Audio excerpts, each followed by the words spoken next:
It's July 2024 and I'm by the Maglekilde, the most powerful of the springs that flow from the ground of Denmark's former capital city, Roskilde.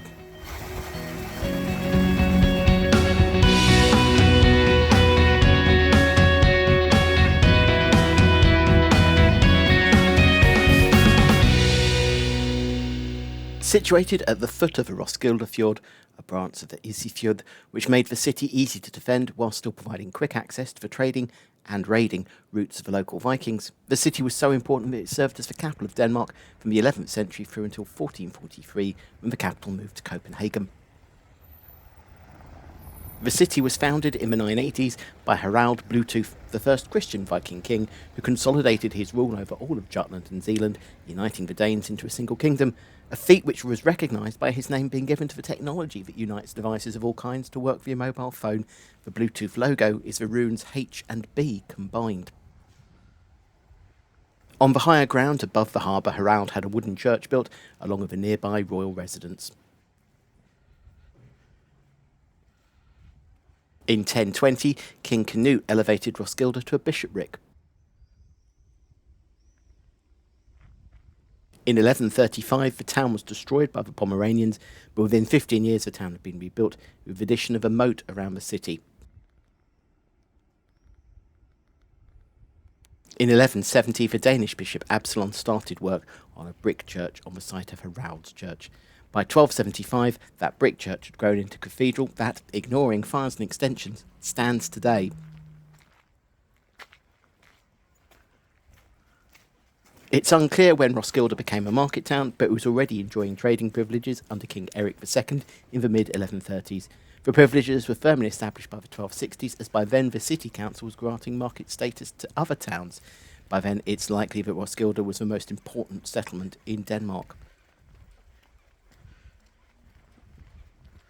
In 1370, the city owned 2,600 farms throughout Zealand, but the Black Death had decimated the population, and a series of devastating city fires over the following centuries pushed the city into decline. In 1443, the status of capital was lost to coastal upstart Copenhagen, and there was further decline forced onto the city over the following centuries as the Reformation brought the city's development to a halt. The cathedral, which by then had become the de facto burial site for the Danish royal family, continued its role as royal resting place, but most other religious institutions, including numerous monasteries and convents, disappeared.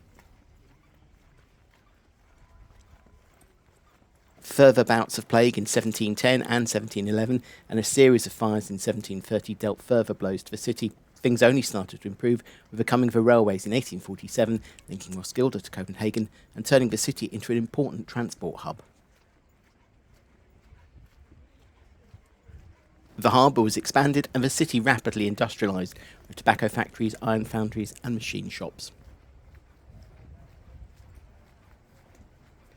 Helped by the railways, as early as the start of the 20th century, Roskilde was prospering as a satellite town for Copenhagen. In 1972, the city gained a university with the establishment of Roskilde University. From the 1980s onwards, the service sector overtook and then replaced manufacturing and industry in the city, with around 70% of the population now employed in services. Dominating the skyline of the city, and located on that ridge high above the harbour, is Absalon's cathedral, the Roskilde Domkirke.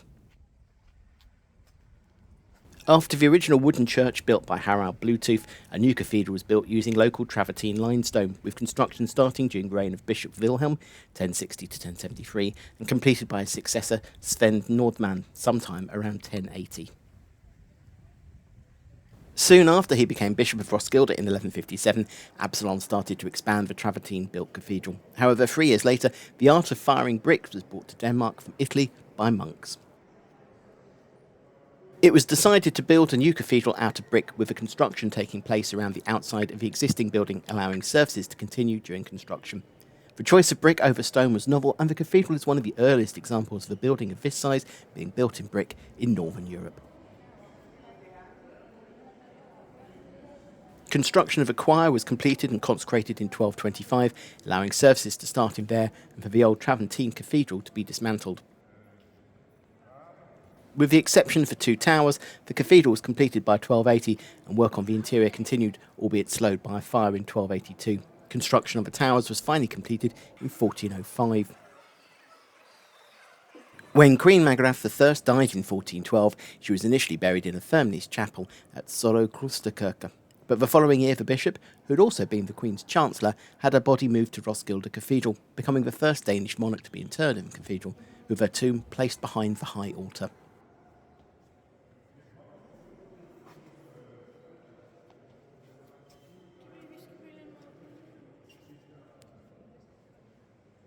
With the arrival of the Reformation in 1536, things took a steep decline for the fortunes of Roskilde Cathedral.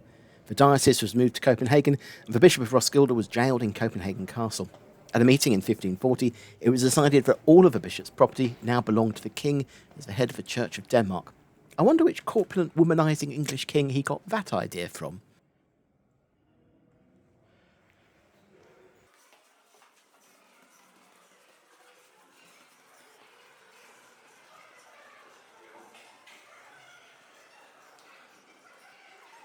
However, despite the relocation of all power to Copenhagen, the cathedral continued to be the site of royal burials over the following centuries, with most Danish kings and their consorts buried in the various chapels that have been added to the building over the years, with new chapels being added on every 150 or so years as space runs out in the previous chapels.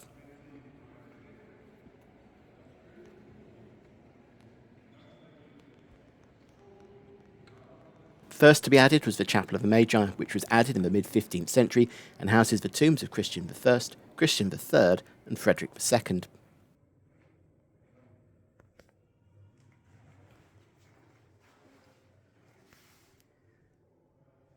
Next to be added was Christian IV's chapel, whose construction was ordered by Christian himself in 1613 after the death of his queen the previous year and the realisation that space inside the cathedral was running out. The chapel was built in Dutch Renaissance style, and whilst the chapel was built in time for the king's death in 1648, the interior hadn't been completed, and due to the dithering and indecision by subsequent monarchs, it wasn't until 1866 that the chapel was finally completed to the standard that it is to today. It now houses Christian IV and Frederick III. Almost directly opposite, on the other side of the church, is Frederick V's chapel. Started in 1774, it was completed in 1825, more than 40 years before Christian IV's chapel that had started 160 years before it. Today it houses Frederick's the 5th, 6th and 7th, along with Christian's the 6th, 7th and 8th. The last chapel to be built inside the cathedral is that of Christian IX, with construction taking place between 1919 and 1924. Today it houses Christian IX and 10th and Frederick VIII. In 1985, a new burial site opened outside of the cathedral to house the remains of King Frederick IX, who died 12 years earlier. The chapel was built outside of the cathedral, in part because the king had been a keen sailor and was closely connected to the navy, and had wished to be buried outside of the cathedral in view of the fjord. It was also practical, as there was no more space in Christian IX's chapel.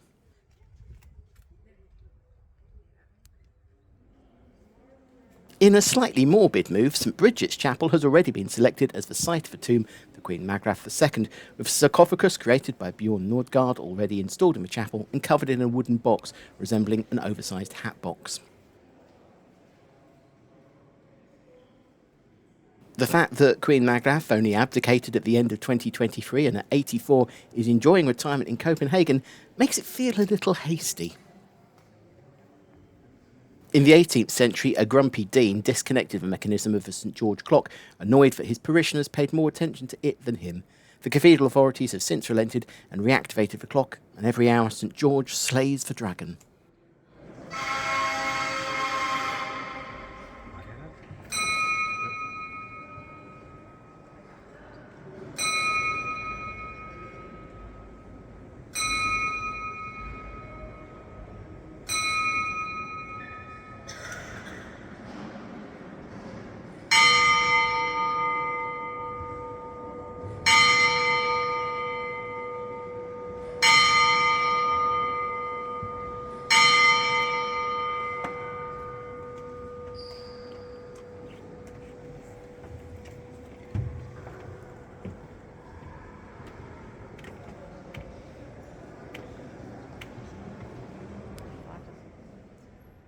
The cathedral sits just behind the Stændertorvet, the central square of the city, which today is surrounded by the bishop's palace, town hall, and the ruins of the former church of St. Laurentius.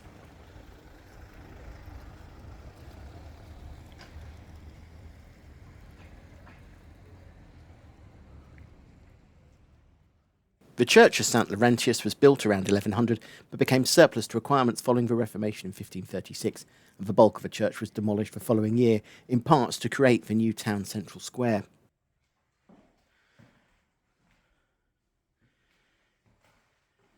However, the tower was spared, as the clock on the front was vital to managing daily life in the city.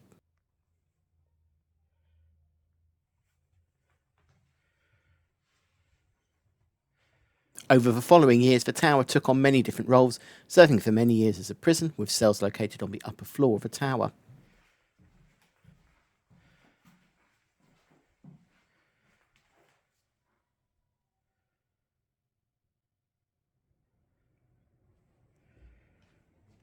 The topmost floor of the tower was used as a lookout point, with the bell available to be rung in the event of an emergency, vital in a city which was mostly constructed from wood and had a tendency to burst into flames with monotonous regularity.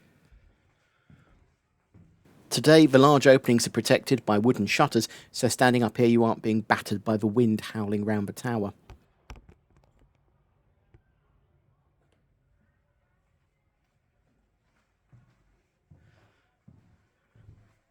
In 1884, the tower gained a new role as the tower for the next door town hall, which opened in that year.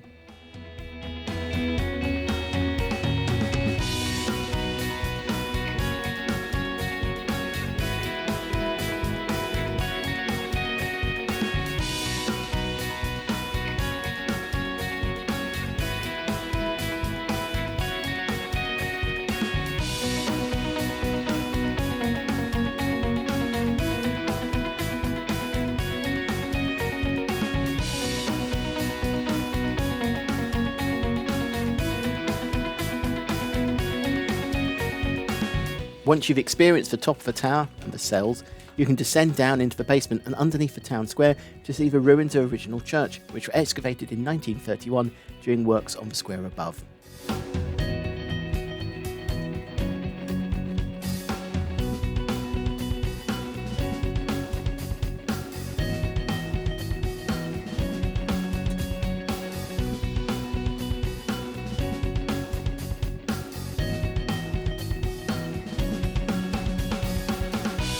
In places you can still see the original red and black floor tiles from the church's floor left in situ when it was demolished.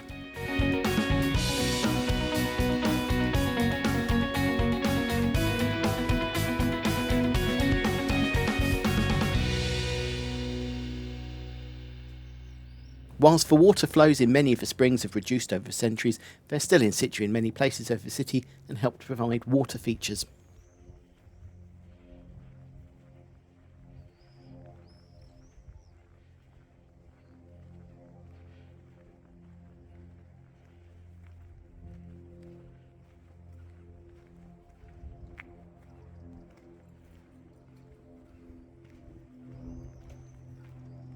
One building which was very focused on the flow of water was the city's fire station, which opened in the former sugar house in 1908.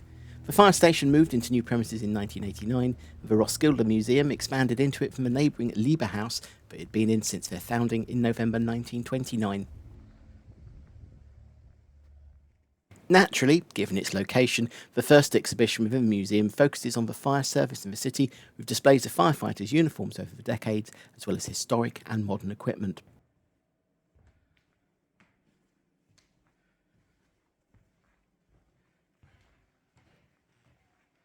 Almost naturally from there, the museum moves on to the devastating fire in the cathedral that took place on the 27th of August 1968.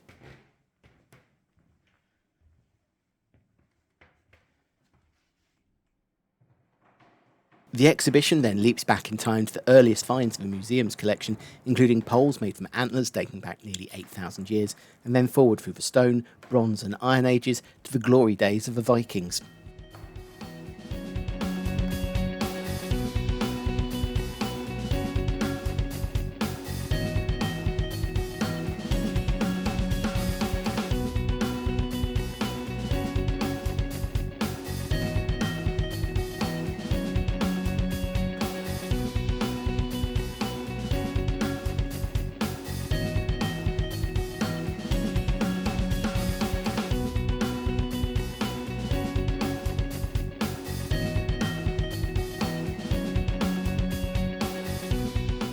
Heading back down through town, past the cathedral and down towards the harbour, you pass the ruins of another church, Sankt.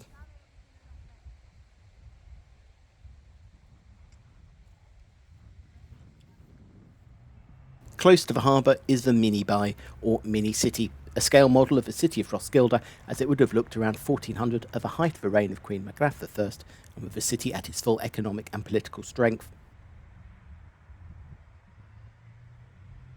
The model shows the cathedral still under construction, as well as the city wall that surrounded the then medieval city.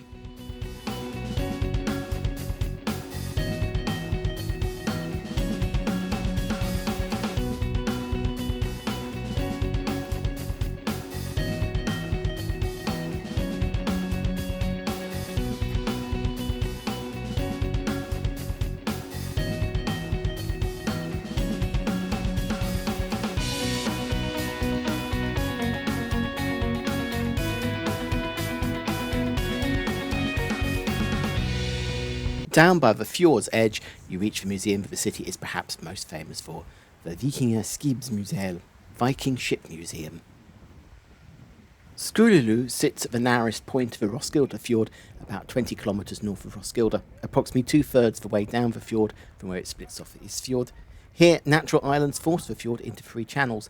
One is long, winding, and requires decent knowledge of the fjord to be able to easily navigate. The other 2 are much more direct and can be navigated by almost anyone. Sometime around 1070, 5 ships were deliberately sunk into the main channel to block it, forcing everyone to navigate round the more complicated channel. Not a problem for the sailors local to the area, difficult if not impossible for anyone who wasn't welcome in the fjord, creating a long-distance defence of the city of Roskilde, preventing attack coming from the sea. Over the course of 4 months in 1962, the 5 ships were carefully excavated from their watery grave. Originally it was thought there were 6 ships, but it turned out that what had been named Roskilde II and Roskilde IV were the same ship. It was decided not to renumber ships 5 and 6. Following their excavation, the ships were placed into conservation, which involved many years of being sprayed with polyethylene glycol to drive out all of the water from the wood and protect it from decaying. Whilst that was taking place, a purpose-built museum was constructed at the end of the fjord in Roskilde, overlooking the water the ships had spent nearly a millennium under. The Viking ship hall opened in 1969 with the 5 steel outlines of the ship's original shape and scale, filled with the recovered and restored ship timbers. The ships represent a broad range of ships from the late Viking era. These are already old and well-travelled ships, and they were used to create the blockade. Ship 1 was a sturdy seagoing cargo vessel at 16 metres long and 4.8 metres wide, and originally constructed in Norway. The ship would have been capable of navigating out into the North Sea and the Atlantic Ocean. Ship 2 was a longship, a seagoing warship with a length of 30 metres and 3.8 metres wide. It was originally built in Dublin. Ship 3 is a 14 metre long, 3.3 metre wide cargo ship, originally built somewhere in Denmark, possibly used on shorter journeys around the Danish coast and into the Baltic.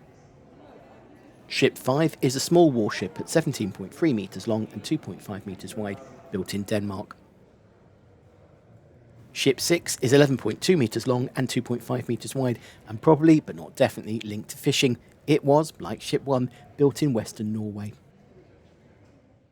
For a long time, Roskilde's importance was in part due to its geographical location, down alongside fjord, off of another fjord, difficult to attack if you don't know the waters, and protected by the sunken ships.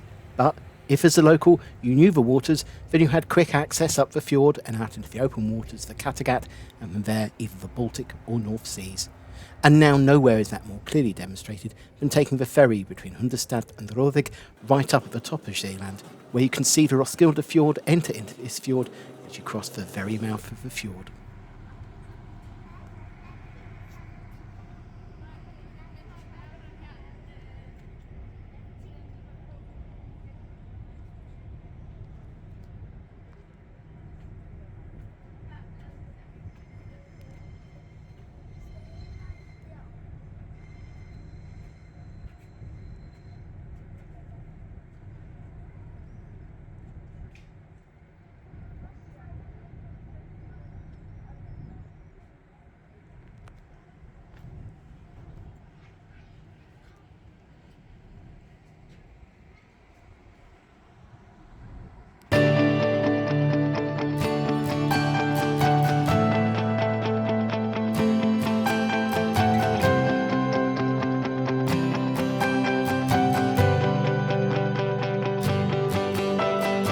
Roskilde is located on the main railway line across Zealand, linking Copenhagen to the rest of Denmark, and with most cities being served either directly or with a single change of train.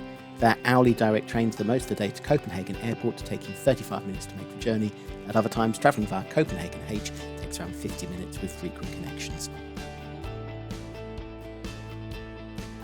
Copenhagen Airport is the largest of the main airports in Scandinavia, a hub for SAS and Norwegian, with connections across North America, Europe, North Africa, the Middle East and Far East.